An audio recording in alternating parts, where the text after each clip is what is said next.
구약 시대부터 이 신약 시대까지 어느 시대든 이 우리의 마음을 흔드는 이 교묘한 우상 숭배가 있었습니다. 근데 그게 뭐냐면 바로 하나님도 섬기고 우상도 섬기라. 하나님도 섬기고 돈도 섬기라라는 그런 마음이에요. 예나 지금이나 마찬가지입니다. 구약의 성도들, 하나님을 믿는 사람들이 있었잖아요. 그 사람들이 이 세상의 번영의 신, 바알의 신을 놓치지 못해가지고 하나님을 믿으면서도 그 신까지 같이 섬기려 해서 망했습니다. 신약 시대에도 대표적인 인물이 있잖아요. 유다, 예수님의 제자였지만 마지막에는 돈에 눈이 멀어가지고 그 돈꾀를 붙잡느라 예수님을 배신했습니다. 요즘 세상도 사실 특별히 다를 게 없습니다. 요즘 뭐 관세 전쟁, 조기 대선, 여러 가지 이슈들이 있잖아요. 여러분의 마음을 혼란시키고 요동치게 하는 이슈들이 많이 있습니다. 마치 이 세상은 정말 요동치는 바다처럼 불안한 그런 형국입니다. 예전에 여러분 선배 중에 배를 가지고 계신 분이 있었어요. 그래서 배 타고 나서 낚시하고 이런 선배가 있었는데, 그래서 저에게 목사님 한번 바다 낚시 한번 가시죠. 그래서 이제 저랑 또 다른 목사님 한 분이랑 같이 타고 갔어요. 근데 중간에 배멀리가 와버린 거예요. 그래서 결국은 낚시 하지도 못하고 다시 돌아왔어요. 이 배멀리가 그만큼 심하더라고요. 이 요동치는 세상이 마치 우리에게 배멀미 주듯이 뉴스를 보고 있으면 약간 현기증이 나요. 오늘 또 이슈, 내일 또 저런 이슈, 계속 우리를 혼란스럽게 하는 거죠. 여러분 어떻습니까? 만약 뭐 특별히 혼란스럽지 않고 평온하다면 진짜 복이에요. 프랑스의 철학자 파스칼이 이런 말을 했습니다. 인간의 모든 문제는 조용한 방에 혼자 앉아 있을 수 없는 마음의 분주함에서 비롯된다. 우리가 조용한 방에 혼자 딱 앉아 있어서 마음이 평안하게 앉아 있어야 되는데, 그렇게 있을 때도 자꾸 우리의 마음이 분주하게 되는 거예요. 그게 현대인의 제일 큰 문제다라고 지적하고 있습니다. 사실 저도 최근에 마음의 분주함을 많이 느꼈어요. 하영인 특세 기간, 빠지면 안 되거든요. 저희는 4시 40분까지 모여야 됩니다. 그러면 적어도 4시에 일어나가지고, 근데 그걸 매일 반복을 해야 되죠. 또 우리 청년부 신방도 있고, 또 지난주는 청년부 소풍이 있었죠. 또 제가 해야 되는 뭐 여러 가지 사업들, 지원 사업들, 사업 계획서도 써야 되고, 또 해야 되는 영역 사업도 있고, 또 이런 것들이 계속 겹치니까 마음이 이제 분주하기 시작하는 거예요. 앉아 있으면 내가 뭘 해야 되지? 놓친 건 없나? 그런 생각들 계속 하게 되는 거죠. 마음의 분주함이 가득 찰 때 저는 제가 하는 방법이 있습니다. 그게 뭐냐면 우리 시편 62편의 말씀처럼 내 영혼아 잠잠히 하나님만 바라라. 이렇게 내가 나 스스로에게 외치는 거예요. 내 영혼아 잠잠히 하나님만 바라라. 그러면 마음이 좀 가라앉혀져요. 그리고 또 스스로 또 이렇게 되새깁니다. 실패해도 괜찮아. 좀 못해도 괜찮아. 이게 끝이 아니야. 이런 주문을 제가 스스로에게 이야기하는 거죠. 사실 우리는요 별로 그닥 크지 않은 일인데 마치 이거를 잘못하면 인생이 망하는 것처럼 생각할 때가 많이 있어요.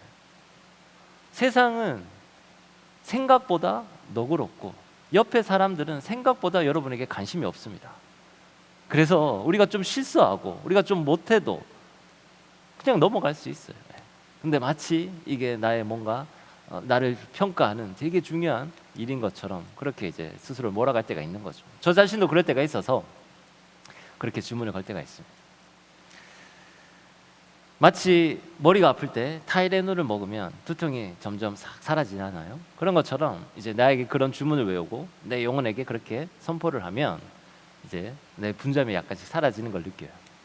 그런데 또 새로운 방법들을 제가 어제 깨닫게 됐습니다. 그게 뭐냐면 어제 제가 조이풀 빌리지에 갔었거든요. 그때 이제 식당 앞에 보면 우리 테라스가 있습니다. 그 테라스가 오래돼가지고 나무가 막 썩고 철근이 녹슬고 그리고 거기에 달려있던 그 어닝이 다 부서지고 막 이래서 이 테라스를 철거합시다 이게 결정이 났어요. 그래서 남성계에서 그 테라스 이제 전체를 다 치우는 그런 작업을 했습니다. 그래서 저도 이제 갔죠. 근데 가서 하는 일이 뭐냐면 뭐 제가 할 수 있는 기술이 없으니까 저는 쓰레기 청소하고 빗질하고 막 옆에서 이렇게 잘합니다 격려하고 막 이런 일만 했었어요. 그러면서 저 먼 풍경을 보게 되는데 너무 푸르고 아름다운 거예요. 산이 푸르고 또 꽃이 아름답고, 저는 지금 한 몇 주 동안 계속 이 눈앞에 있는 원고 글자 활자만 보고 있었는데 눈을 들어 산을 보게 된 거죠.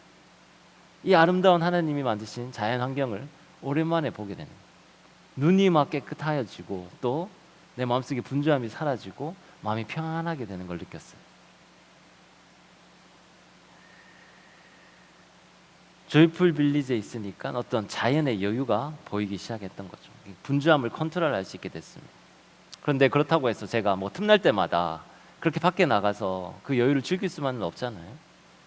여러분도 마찬가지일 겁니다. 여러분들이 해야 할 일들, 또 맡은 업무들이 있을 거예요.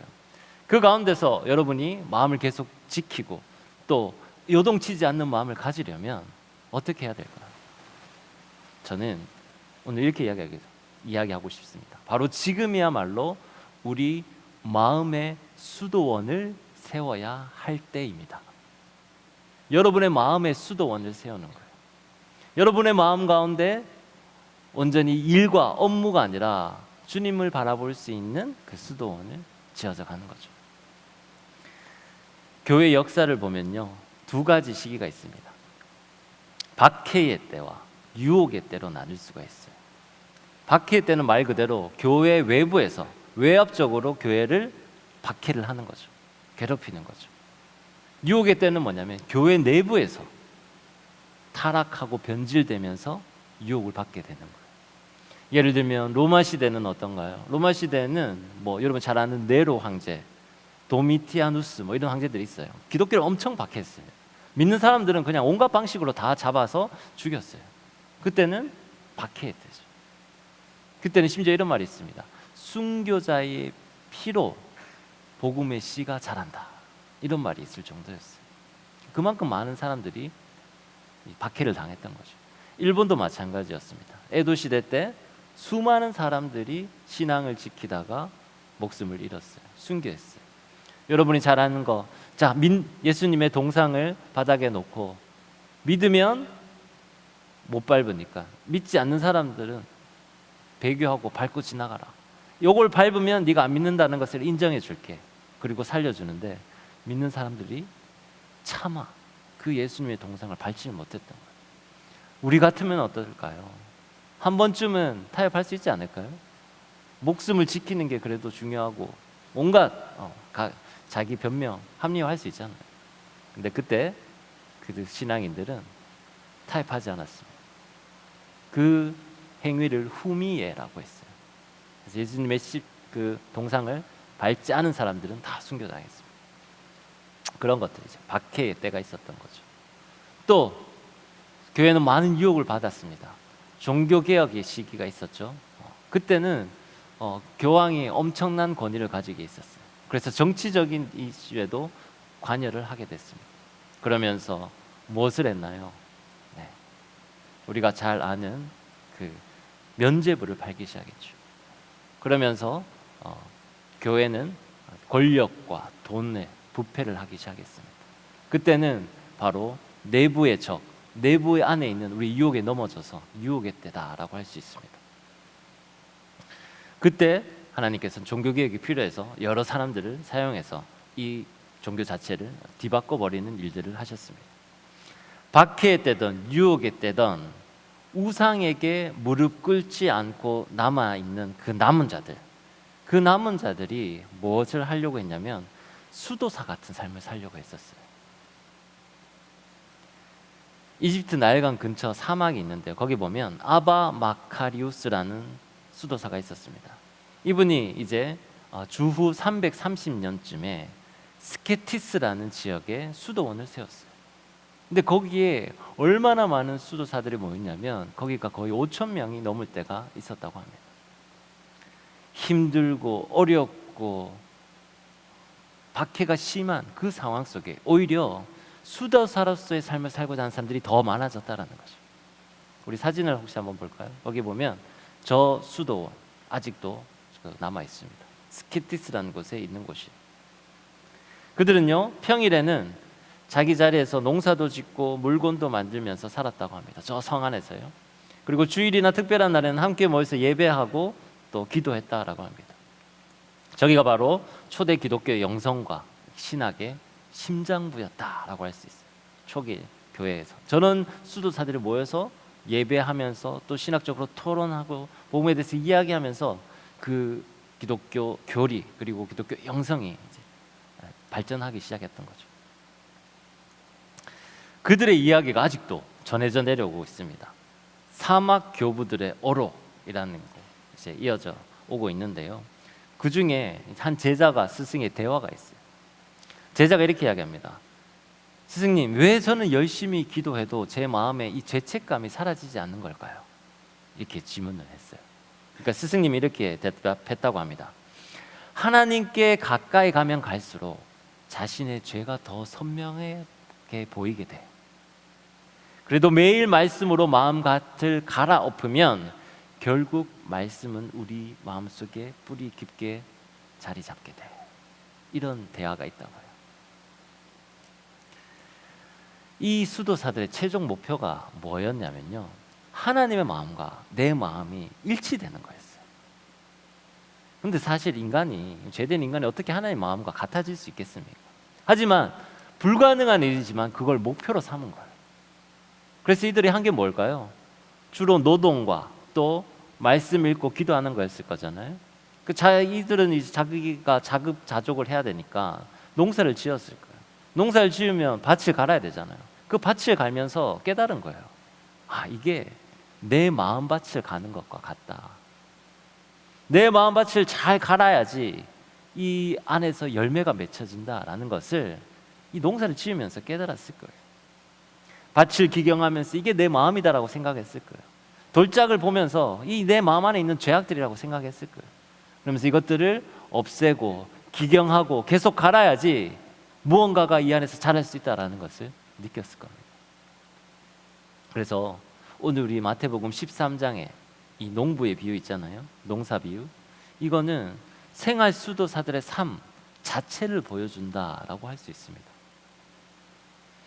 예수님께서 이렇게 말씀하셨어요.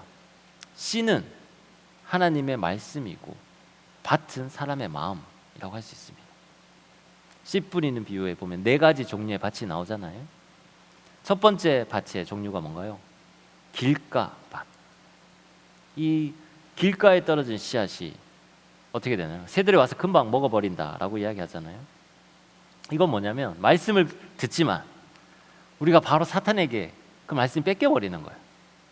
지금도 여러분 말씀을 듣고 있긴 하지만 은혜 받으려고 이 예배 자리에 왔는데 뭐 휴대폰에서 오는 알람에 신경을 쓰고 옆에 있는 사람들과 잡담을 하거나 또 여러 가지 밖에 있는 일들 신경 쓰고 뭐 이러면서 다 말씀을 까먹어 버리는 그런 상태다라고 할 수 있을 거예요.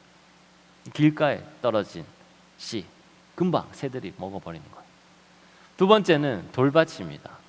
돌밭은요, 씨앗이 싹이 빨리 터요. 그리고 뿌리도 빨리 내려요. 근데 이 뿌리가 깊지가 않은 거예요. 그래서 금방 시들어버려요. 오늘 말씀을 받으면서 여러분이 아멘 하고 이야기할 수 있습니다. 아, 그래, 저 맞죠. 이렇게 살아가야지 라고 생각을 했지만 여기서 잠시 나가면 여러 가지 주위의 상황들 때문에 조금이라도 시험이나 어려움이면 금방 포기해버리는 그런 마음 상태도 있을 거예요. 조금만 힘들면 하나님 저에게 왜 이러세요? 이렇게 불평 불만을 하는 그런 신앙의 상태. 이게 돌밭에 뿌려진 씨의 수준입니다. 또 세 번째로는 가시떨기밭이 있어요. 가시덤불 사이에 떨어진 씨앗은요, 자라긴 해요. 하지만 어떻게 되나요? 가시가 막히잖아요. 그래서 열매를 못 맺어요. 이건 뭐냐면 미래에 대한 두려움, 걱정, 돈에 대한 욕심, 인생의 욕망, 이런 것들 때문에 마음이 눌려서 결국 말씀이 뚫고 나오질 못하는 거예요. 교회도 중요하지만 내가 승진하고 내가 돈을 벌고 내가 먹고 사는 게 더 급해, 더 중요해, 이런 마음이 은연중에 있는 거예요. 그러니까 계속 신앙이 후순위가 되는 거죠. 하나님보다 세상 일에 더 마음을 빼앗기는 삶, 그게 바로 가시떨기에 떨어진 씨라고 할 수 있습니다. 마지막으로 네 번째 밭은 좋은 밭이에요. 이 좋은 밭에 떨어진 씨앗은 30배, 60배, 100배의 열매를 맺는다라고 이야기하고 있습니다. 이건요, 말씀을 듣고요, 말씀을 깨닫고 또 마음에 간직하고 인내하면서 끝까지 자라나서 결국 풍성한 열매를 맺는 사람을 말합니다. 저와 여러분이 그런 좋은 마음밭을 가진 사람이 되기를 간절히 축복합니다. 좋은 밭에 떨어질 씨가 되어야 돼요. 여기서 중요한 건 뭐냐면 씨는요 똑같다라는 거예요. 길가든 돌밭이든 가시떨기밭이든 좋은 밭이든 이 씨의 차이는 없어요. 그죠? 밭의 차이가 있어요. 문제는 씨가 아니라는 거예요. 여러분, 우리의 마음이 문제라는 겁니다. 여러분 마음, 이 네 가지 중에 나는 과연 어디에 속한 마음인가? 오늘 한번 정직하게 돌아보기 바래요. 혹시 내가 길가처럼 무관심한 마음은 아닌지, 돌밭처럼 얕은 신앙, 얕은 마음은 아닌지, 가시덤불처럼 세상의 유혹과 욕망에 사로잡혀 있는 마음은 아닌지, 아니면 말씀을 품고 기다리면서 열매 맺기를 바라고 간절히 소망하는 그런 마음밭인지 한번 돌이켜보기 바랍니다. 주님은요 오늘도 변함없이 씨를 뿌리고 계세요. 여러분에게 좋은 씨를 뿌리고 계십니다. 우리의 마음밭을 잘 기경하기만 하면, 잘 준비만 되어 있다면 그 씨는 30배, 60배, 100배의 열매를 맺을 줄 믿습니다. 구약 성경 율법에 보면요, 이스라엘은요 1년에 우리 7가지 절기 배웠었죠. 그 7가지 중에 3가지를 꼭 지켜라라고 이야기하고 있어요. 그게 무교절, 칠칠절, 초막절, 요 3가지입니다. 칠칠절이 다른 말로 오순절이라고도 하고 맥추절이라고도 해요. 요 3가지 공통점이 뭐냐면 이때가 그냥 축제가 아니라 한 해 농사를 하나님 앞에 결산하는 의미를 가지고 있다고 합니다. 왜 그러면 이 한 해 농사를 결산한 의미를 담은 절기들을 특별히 더 중요시 여겼냐? 자기 마음밭도 돌아보라는 거예요. 우리가 풍성한 열매를 맺을 때도 있고 또 가뭄으로 또 열매를 많이 맺지 못할 때도 있어요. 그거 먹고 사는 되게 중요한 문제잖아요. 근데 그렇게 절기를 올려드릴 때 너의 영혼의 마음밭도 한번 돌아보라는 거예요. 우리는 지금 농사를 짓지는 않지만, 이런 절기를 지키지는 않지만 우리 마음밭을 계속 돌아볼 필요가 있습니다. 우리 마음밭은 잘 기경이 되고 있는지. 예수님 시대는요 농사를 울타리를 막 쳐서 짓지 않았어요. 그냥 이 길이 나 있는 대로 밭을 갈랐다고 합니다. 그리고 씨를 먼저 뿌리고 그 다음에 밭을 갈아엎었다고 해요. 씨를 뿌리고 갈아엎어야지 그 씨가 땅속 깊이 들어가고 그 다음에 비가 오면 그때 싹이 튼다라고 합니다. 성경이 우리 말하는 이른 비, 늦은 비, 제가 몇 번 설명드렸잖아요. 이 이른 비가 올 때는 성령의 은혜를 의미합니다. 말씀이 우리 마음밭에 잘 뿌리가 내리도록 비가 내려주는 거죠. 그 가뭄이 지나고 난 후에 땅이 딱딱하게 굳었을 때, 그때 이른 비가 내려서 땅이 부드러워졌을 때, 그때 씨가 뿌리를 잘 내린다고 해요. 늦은 비는 이제 씨가 많이 자라서 열매를 맺기 시작할 때 그때 필요한 수분, 그 수분이 바로 늦은 비다라고 합니다. 이렇게 하나님의 은혜는 이른 비와 늦은 비, 이 비는 우리가 마음대로 내릴 수는 없잖아요. 이건 하늘이 하는 일이잖아요. 하나님의 은혜는 하나님이 적당한 때에 내려주시는 거예요. 그 은혜가 부족해서 우리가 가뭄이 되거나 또 수확이 많지 못한다는 것은 그거는 하나님이 책임져 주실 일입니다. 우리가 해야 될 일은 뭘까요? 그 이른 비가 이 씨에 잘 닿아서 또 이 씨가 뿌리를 내릴 때 땅속에서 깊이 내릴 수 있도록 마음밭을 계속 기경하는 거예요. 그 기경하는 일의 책임은 누가 가지고 있냐? 농부인 우리가 가지고 있다라는 거예요. 그러니까 이른 비가 올 때 말씀을 붙잡고 마음밭을 잘 갈아야 합니다. 그렇지 않으면 한 해 농사를 마치게 돼요. 우리 신앙도 마찬가지입니다. 말씀의 씨를 잘 머금고 매일매일 마음밭을 지짓고 갈아야 해요. 그래야지 성령의 장마비가 탁 내려서 그때 우리가 30배, 60배, 100배의 열매를 맺을 수가 있습니다. 베드로 사도가 이렇게 이야기했어요. 베드로전서 1장 8절에 보면 이런 말씀이 있습니다.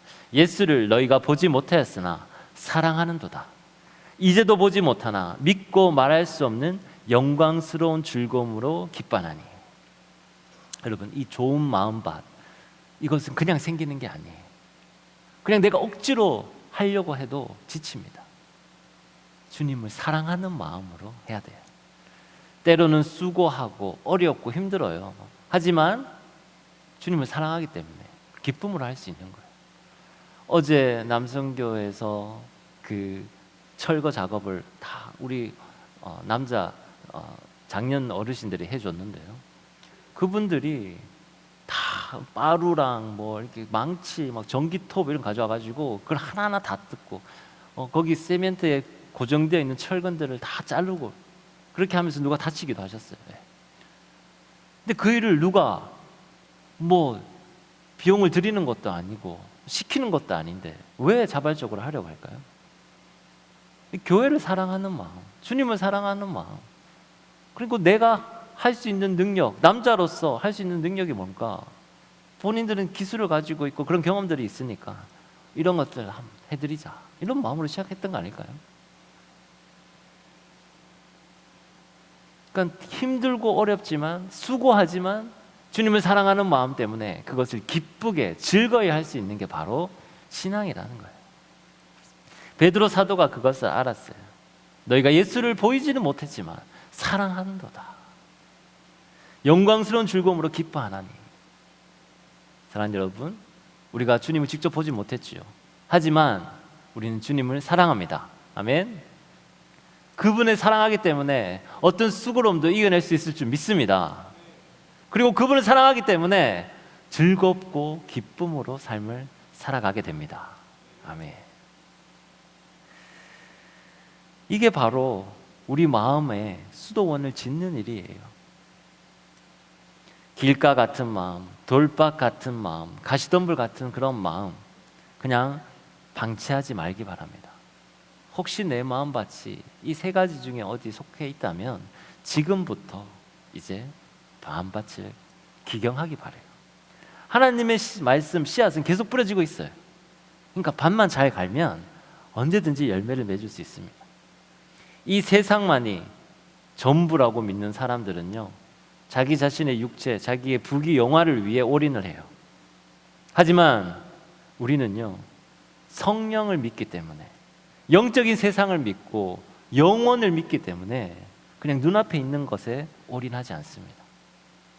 오히려 보이지 않는 것에 더 많은 것을 투자하고 더 많은 관심을 가져요. 그래서 세상 사람들은 눈에 보이는 밭을 더 넓히려고 하지만 우리는 계속해서 마음밭에 대한 이야기를 하고 있는 거예요. 너희의 마음밭을 들여다보라. 우리의 마음을 기경하라. 계속 강조하고 있는 거예요. 이 마음밭이 잘 기경이 되면 나머지 복들은 저절로 따라온다는 사실을 믿으시기 바랍니다. 우리 마음의 풍요로움이 생길 때 나머지 모든 것들이 풍족하게 우리 삶 가운데 넘치게 됩니다. 주님께서 오늘 우리에게 이렇게 말씀하십니다. 갈라디아서 6장 8절 9절 말씀인데 우리 함께 한번 읽어볼까요? 시작. 자기의 육체를 위하여 심는 자는 육체로부터 썩어질 것을 거두고 성령을 위하여 심는 자는 성령으로부터 영생을 거두리라. 우리가 선을 행하되 낙심하지 말지니 포기하지 아니하면 때가 이름에 거두리로다. 아멘. 선을 행하되 낙심하지 말고 포기하지 말며 언젠가 주님께서 주시는 그 열매를 거두는 저와 여러분이 되시길 주님의 이름으로 축원합니다.